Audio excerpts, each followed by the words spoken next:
Hey, what's up everybody? Vito here with the Fidgetpreneur's Life, and I'm at Mind Body Bowl sitting with Ashley Selman. Hey guys. And we were just here and we're walking amongst with studio owners and everything out there as we're hearing what's happening, what's moving, what's shaking, what struggles are going on in the industry. And we're looking at what are people doing right now to fix their business. There's a lot of people that are struggling with the amount of time that they're working, the kind of income that they're bringing in, and how the heck are they going to build the right team in order to scale the business so they can go and live some sort of lifestyle out there. And we were just chatting, we're like, what everybody's looking at doing is, let me fix the front end, let me fix my marketing, somebody send me more leads, drive more business in, but yet that's causing more problems because if you don't have the systems, the pillars, the foundation in place, what ends up happening is you stress the business, you stress the systems, you stress the staff, you stress your life. That I don't know anybody better than Ashley Selman right now, who runs a 7-figure ridiculous studio up in the freaking Mountain View area, if I'm not mistaken, right? With 40 independent trainers. What the F? 40 trainers, people out there that she's managing on an independent contractor level, running as a team, everybody in unison, believing in a culture. Some people say that's not possible, yet she's done it, my friends. So, you've got to have some better way that things are going on. Because I know you're coaching this stuff, but I don't know, it's been maybe a couple years since I had you with the audience. So, what do you say as compared to that? What I'm saying and the people I'm working with, what I'm hearing over and over is they're trying to fix, as you said, like bringing in the client, but they don't have any of the backbone to run, to be able to successfully onboard and keep that client. So I've developed a system that really, first and foremost, starts with you, the owner, not the client. It's you, the owner, and how can you be a better owner and leader and make sure you're spending your time the right way so you're actually moving your business forward and not staying trapped in that hamster wheel of just... I like that approach because I don't know, when we come in the industry, I know when I came in the industry, nobody stopped and said, it's time to do business ownership training, and let's talk about your role as a business owner. Right. It was the search, the program, this, that, know how to do all that. Yeah, you're stopping and saying, hey, now that you're a business owner, why don't we train the role?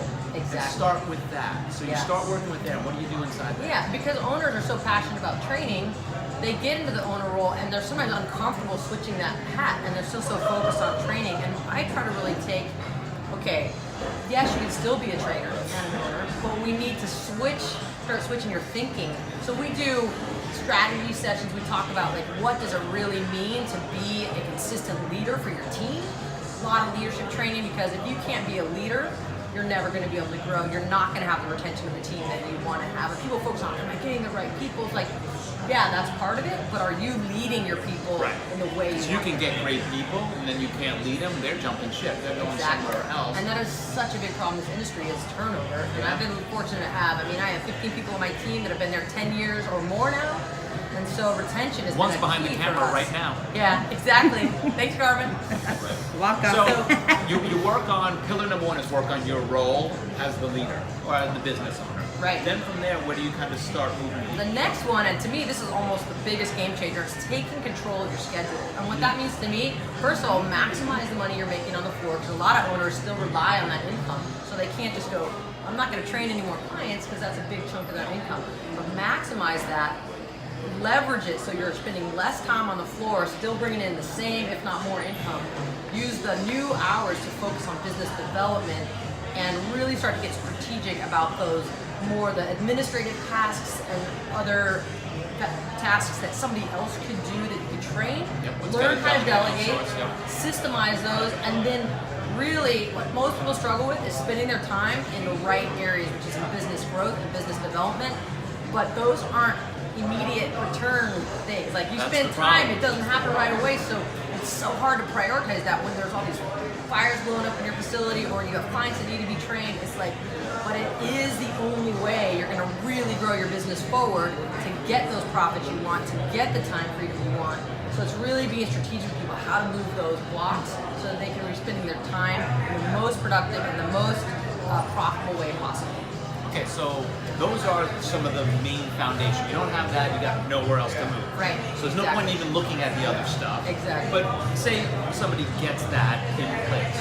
What other surrounding pillars do you put in? 'Cause I think you got like 6 pillars at your office. Yeah, it kind of spells out studio to make it easy to remember, but then we go through understanding your numbers.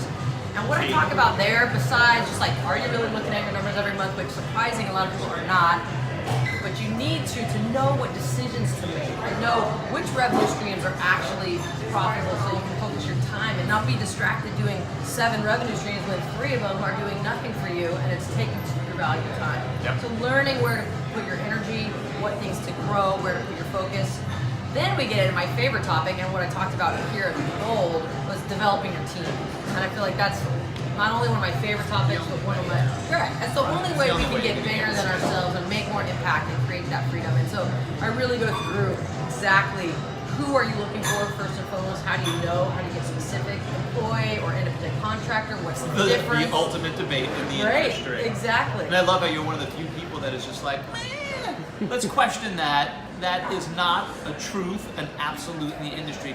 There are other models, as you've proven with 14 independent contractors under one. Right. Working as a Thank you. team, unison. It's rowing the setting, boat. as the owner, I set the intention that that's what I was going to create. A lot of people said it wasn't possible, but Intentionality makes the difference. yeah. So really going through like, how do you build that team? Because I know that is a sticking point for so many people, finding good people and keeping them. So we go deep on that. Then we go into marketing, because obviously marketing is important, but if you don't have the team in place, if you're not running your Yeah, if the schedule right, infrastructure's not there. right, exactly. You're going to also bring customers into a dysfunctional business. They're going to recognize this business is dysfunctional. I don't know if I want to be here. Right. And now you got a sieve at the bottom of the Right, business. exactly. And I kind of approach marketing a little different from how you approach marketing in that I try to start with people who I know are probably not killing it at marketing.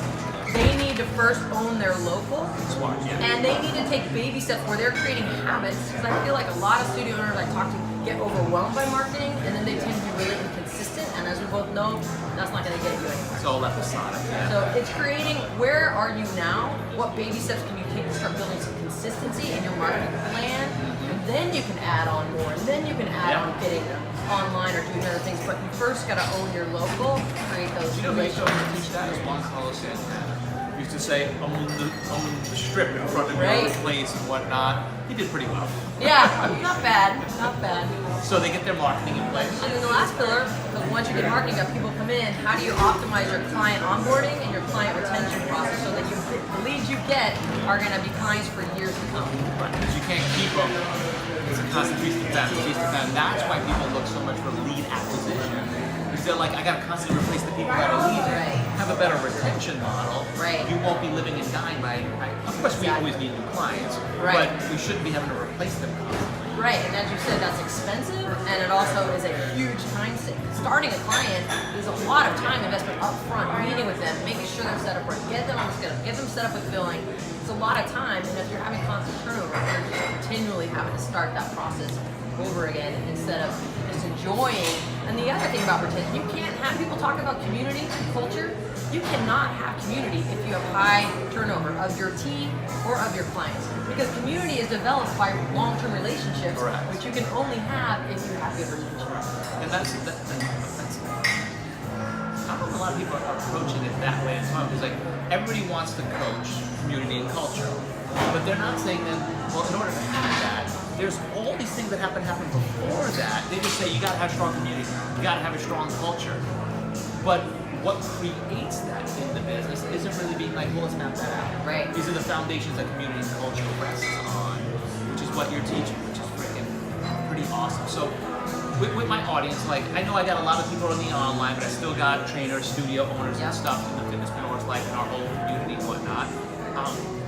You got anything coming up that we can get them dialed into this? Yeah. Because this is the kind of stuff that you want to be learning.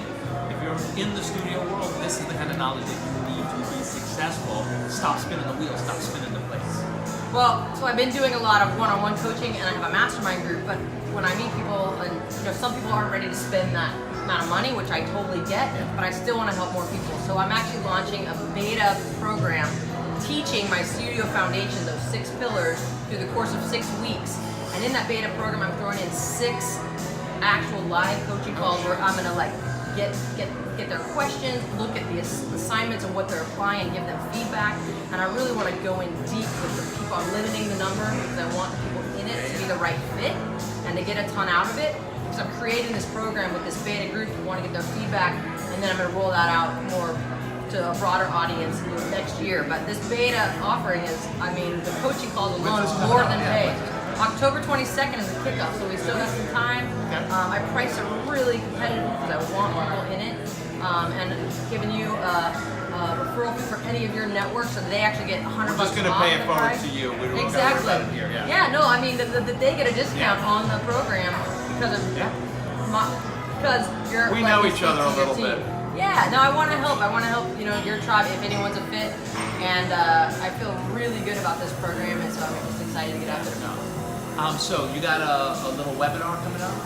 Yes, so I actually have, if you can share the link, I have a free webinar that you can sign up for. That's the 3 secrets to studio success, so along the same topic. So no matter what, you're going to get some free, awesome freaking content. 40 minutes, it's really solid content. Download that, and if you like it, and if that's speaking to you, then there's the offer for the Studio Foundation program. Super simple. Get some good stuff. I know how she's teaching guys. She's putting out some of the best content. It's not theory, it's step by step, it's workshop. That's the kind of coaching that we think needs to be happening today. Not where you're just like, here's a bunch of good lessons, but here's actually how you work through this stuff. When you got somebody that has achieved this level of success, willing to coach you, and you're gonna learn a lot about just the beta process, which will help you think about how do you launch your stuff and do your things. I would check out this webinar, check out what she's doing with her coaching. I believe she's one of the top in the industry and is making a big difference, speaking in new ways.